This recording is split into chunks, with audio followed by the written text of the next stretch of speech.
Me gritaban raro. No era un insulto creativo, ni siquiera uno particularmente cruel, pero su poder no residía en su ingenio, sino en su constancia. Era un susurro que me seguía por los pasillos del colegio, una palabra garabateada en los márgenes de mis cuadernos, una etiqueta invisible que los adultos me ponían con una mirada de compasión condescendiente. Raro.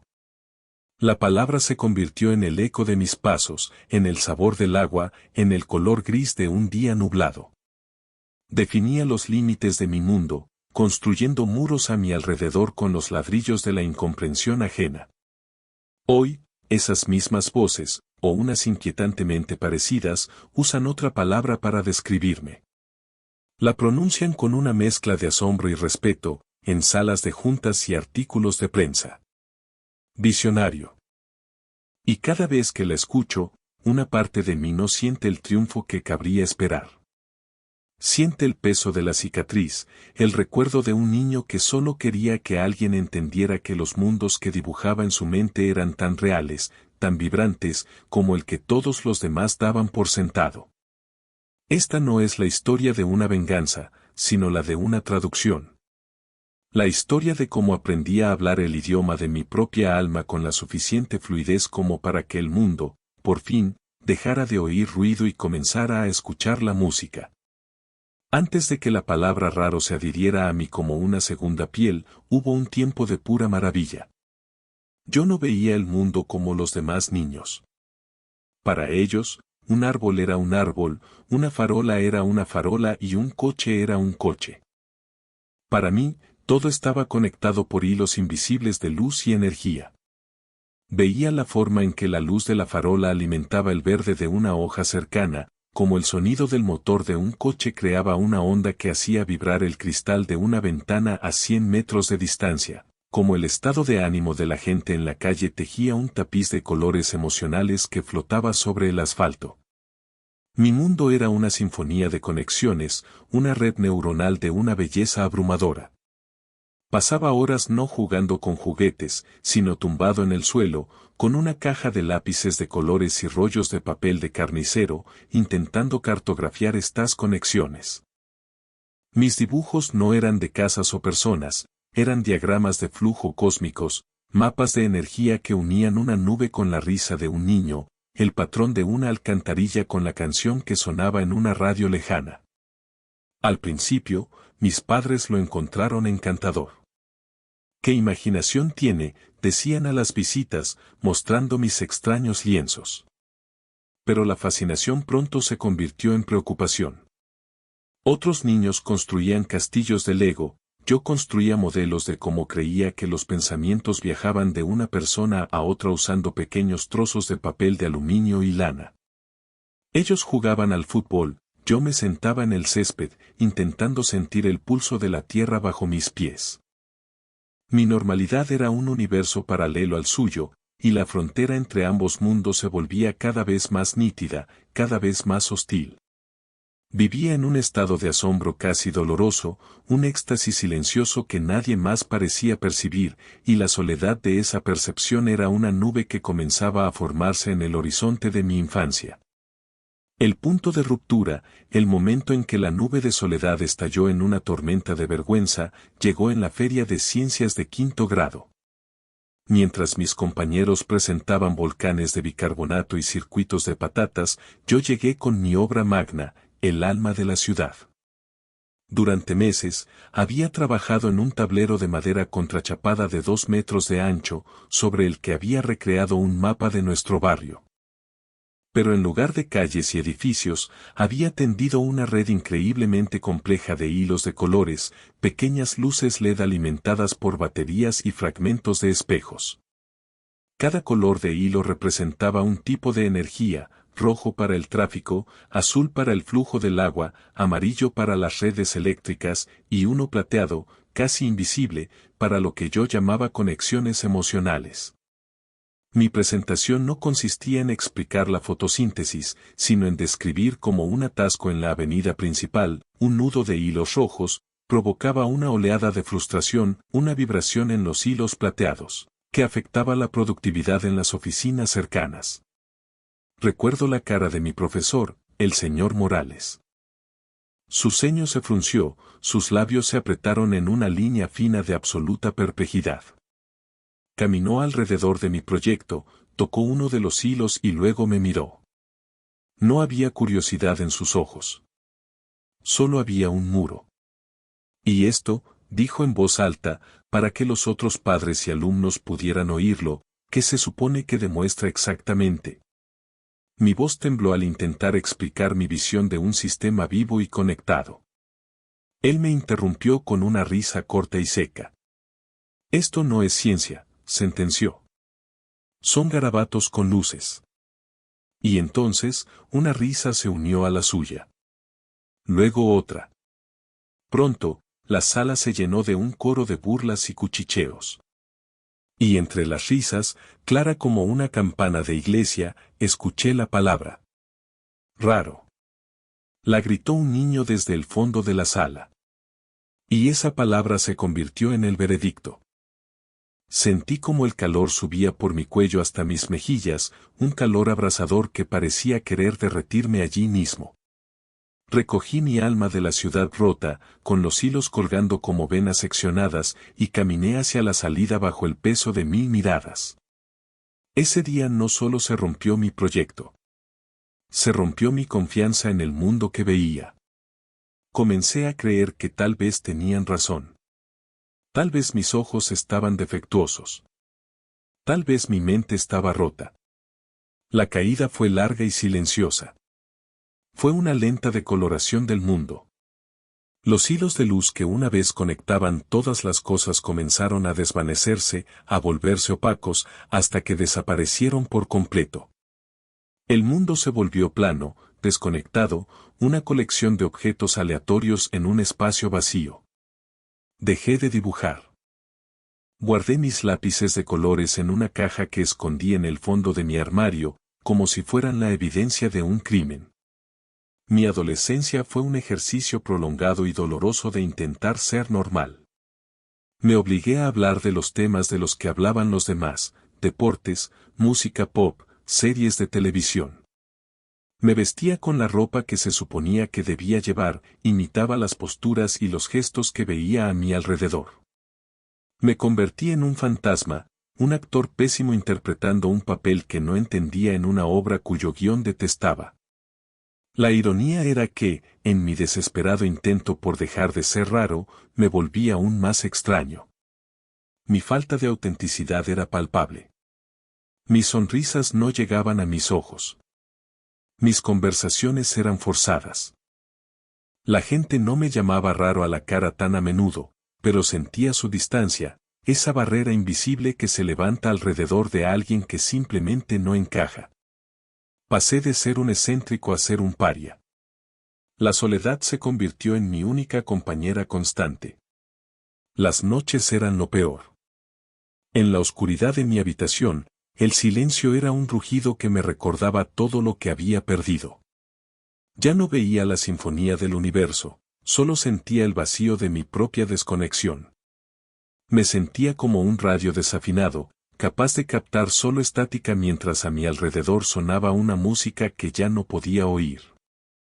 Toqué fondo cuando, a los 20 años, trabajaba en un cubículo gris archivando facturas. Mi vida era una repetición de tareas monótonas, un bucle sin fin de grises y beiges. El mundo vibrante que había conocido en mi infancia era un recuerdo tan lejano que parecía el sueño de otra persona. Miraba por la ventana a la ciudad, la misma ciudad cuya alma había intentado mapear, y no veía más que hormigón, acero y multitudes anónimas. Estaba roto. Y lo peor de todo era que había llegado a creer que merecía estarlo. El cambio no llegó como un terremoto, sino como un susurro, casi tan silencioso como los hilos que una vez vi. Fue un sábado por la tarde. Mi madre me había pedido que limpiara el viejo desván de mis padres, un cementerio de objetos olvidados. Y allí, cubierta de polvo, estaba la caja.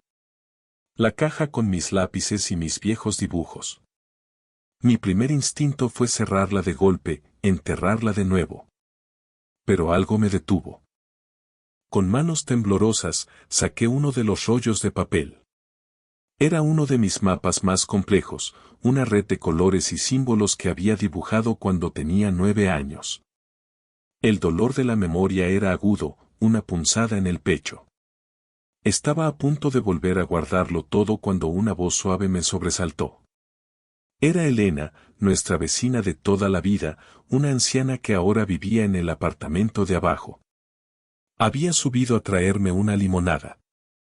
Vio el dibujo extendido en el suelo. Esperé la mirada de lástima, la sonrisa incómoda. Pero en lugar de eso, sus ojos, nublados por la edad, se iluminaron con una genuina curiosidad.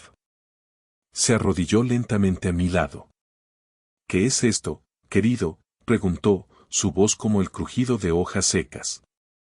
Nada, murmuré. Solo tonterías de cuando era niño. Ella no apartó la vista del papel. Su dedo arrugado trazó uno de los hilos plateados que yo había dibujado. No es una tontería, dijo en voz baja. Es música. La miré, confundido. Ella sonrió. Mi esposo era músico, continuó. Él no leía las notas como los demás. Decía que veía los colores entre ellas, las formas que creaban en el aire. La gente decía que era excéntrico. Pero su música tenía un alma que los demás no podían alcanzar. Levantó la vista del dibujo y me miró directamente a los ojos. No todos los ojos están hechos para ver el mundo de la misma manera. Los tuyos no ven objetos. Ven las cuerdas que los unen. Esas palabras. Esas simples palabras fueron como una llave que encajaba en una cerradura que había estado oxidada durante más de una década. No me llamó talentoso. No me llamó genio. Usó una palabra mucho más poderosa. Me validó. Me dijo que mis ojos no estaban rotos, simplemente estaban sintonizados en una frecuencia diferente. Por primera vez en mi vida, alguien no solo había mirado mi visión, sino que la había visto. En el silencio polvoriento de ese desván, con el olor a madera vieja y recuerdos, una pequeña luz, la primera en años, parpadeó en la oscuridad de mi mente. Esa conversación con Elena fue la chispa. La transformación que siguió no fue un milagro instantáneo, sino una construcción lenta y laboriosa, ladrillo a ladrillo. Comencé a sacar mis dibujos de la caja, no con vergüenza, sino con una nueva curiosidad arqueológica. Estaba desenterrando una versión perdida de mí mismo. Me di cuenta de que mis mapas infantiles, aunque ingenuos, seguían una lógica interna. Eran sistemas. Eran datos visualizados de una manera poética. La idea se apoderó de mí con una fuerza que no había sentido en años. ¿Y si pudiera hacer que estos mapas fueran reales? ¿Y si pudiera usar la tecnología actual para traducir mi visión en algo que otros pudieran ver y entender? Dejé mi trabajo en el cubículo gris. Me sumergí en libros de programación, diseño de interfaces, análisis de datos y teoría de sistemas. Las noches que antes pasaba en un vacío de desesperación ahora las pasaba frente a una pantalla brillante, aprendiendo lenguajes que eran tan extraños y hermosos como los que había inventado en mi infancia. Fue un camino brutalmente difícil. Hubo innumerables fracasos. Prototipos que se colgaban, algoritmos que devolvían resultados sin sentido, días enteros perdidos en un solo error de código. El viejo fantasma de la duda me visitaba a menudo. La voz del señor Morales resonaba en mi cabeza, esto no es ciencia. Pero esta vez, había otra voz para contrarrestarla, la voz suave de Elena, ¿ves las cuerdas que los unen? Empecé a construir mi plataforma. La llamé Nexus. El objetivo era crear un panel de control vivo de la ciudad, uno que no solo mostrara datos fríos, sino que visualizara las interconexiones entre ellos en tiempo real. Utilicé datos públicos, flujos de tráfico, consumo de energía, niveles de ruido, sentimiento en redes sociales, incluso patrones climáticos. Mi algoritmo no los presentaba en gráficos de barras, sino como una red neuronal brillante y pulsante, un organismo vivo en la pantalla. Los hilos rojos del tráfico se intensificaban en las horas punta, los hilos azules del agua fluían con más fuerza después de una tormenta, y los hilos plateados, ahora representando el sentimiento digital, cambiaban de color de verde, positivo, a ámbar, negativo, en respuesta a noticias o eventos locales. Estaba, pieza por pieza, construyendo el alma de la ciudad de mi infancia, pero esta vez con datos reales, con una ciencia que nadie podía llamar garabatos. Cada pequeña victoria, cada módulo que funcionaba, cada visualización que cobraba vida, era como si un hilo de luz más volviera a encenderse en mi propio mundo interior. El gris se estaba retirando. Los colores estaban regresando. El clímax de mi redención no fue un momento de confrontación, sino de presentación. Después de 3 años de trabajo obsesivo, conseguí una oportunidad para presentar Nexus en una importante conferencia de tecnología e innovación urbana. La sala estaba llena de ingenieros, inversores, urbanistas y periodistas. El tipo de personas que habían construido y definido el mundo que una vez me había rechazado. Mientras subía al escenario, mi corazón latía con la misma fuerza que en aquella feria de ciencias. El miedo era el mismo. Pero yo era diferente. Respiré hondo y comencé a hablar. No hablé de código ni de algoritmos. Hablé de mi visión. Hablé de ver la ciudad no como una máquina de hormigón, sino como un ecosistema vivo. Hablé de empatía, de entender cómo las decisiones en una parte de la ciudad repercuten en todas las demás. Podía sentir el escepticismo en la sala. Era una energía palpable, una pared fría de brazos cruzados y miradas dudosas. Era el eco del señor Morales, amplificado 100 veces. Entonces, llegó el momento. Permítanme mostrarles, dije, y con un clic, la pantalla gigante detrás de mí cobró vida. No era un gráfico. No era una tabla. Era una galaxia pulsante de luz y color. El alma de la ciudad, tal como yo siempre la había visto, se desplegaba ante ellos. Un silencio absoluto cayó sobre la sala. Pude ver cómo las cabezas se inclinaban hacia adelante, cómo los ojos se abrían de par en par. Durante los siguientes 10 minutos, navegué por Nexus, mostrando como un corte de energía en un distrito industrial, un hilo amarillo que se apagaba, provocaba un aumento inmediato en el tráfico, hilos rojos que se engrosaban, y una oleada de quejas en las redes sociales, hilos plateados que se teñían de ámbar. Les mostré la belleza oculta en los datos, la poesía en la logística. Cuando terminé, el silencio se mantuvo por un momento que pareció una eternidad. Entonces, una mujer en la primera fila, una reconocida inversora conocida por su agudeza y su escepticismo, se puso de pie. Todos los ojos se volvieron hacia ella. Señor, dijo, su voz resonando en el auditorio silencioso, lo que nos ha mostrado. Esto no es una aplicación. No es una herramienta de datos. Hizo una pausa, buscando la palabra correcta. Y entonces la encontró. Es visionario. La palabra flotó en el aire, despojada de toda ironía, de toda burla. Y luego, la sala estalló en un aplauso que no era de cortesía, sino de pura revelación. No sentí arrogancia. No sentí la necesidad de deciros lo dije.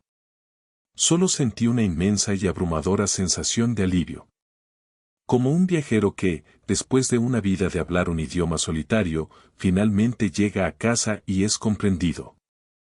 Hoy, Nexus se utiliza en ciudades de todo el mundo.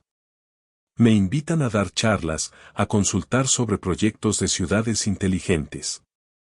La palabra visionario me sigue a donde voy. Pero el verdadero triunfo no está en los titulares ni en los contratos. Está en los momentos tranquilos. Está en caminar por la misma ciudad que una vez me pareció fría y ajena, y sentir su pulso bajo mis pies de nuevo, saber que no estoy loco. Está en recibir un correo electrónico de un joven estudiante de arte que dice que mi trabajo le ha inspirado a seguir con sus extraños proyectos que nadie entiende. El éxito no borró las cicatrices. Todavía hay días en que el fantasma del niño avergonzado en la feria de ciencias me susurra al oído. Pero ahora sé cómo responderle. La lección que aprendí en este largo viaje desde el rechazo hasta la aceptación no es que el mundo finalmente se puso al día conmigo. Es que yo finalmente aprendí a valorar mi propia perspectiva lo suficiente como para construir un puente hacia el mundo. Dejé de intentar apagar mi luz para encajar en la oscuridad de los demás y en su lugar me concentré en hacer mi luz tan brillante que los demás no tuvieran más remedio que verla. Y es por eso que te cuento esta historia. Si alguna vez te han llamado raro, diferente, extraño. Si la forma en que ves, sientes o piensas sobre el mundo te hace sentir aislado. Por favor, escucha. Esa diferencia no es tu defecto. Es tu don.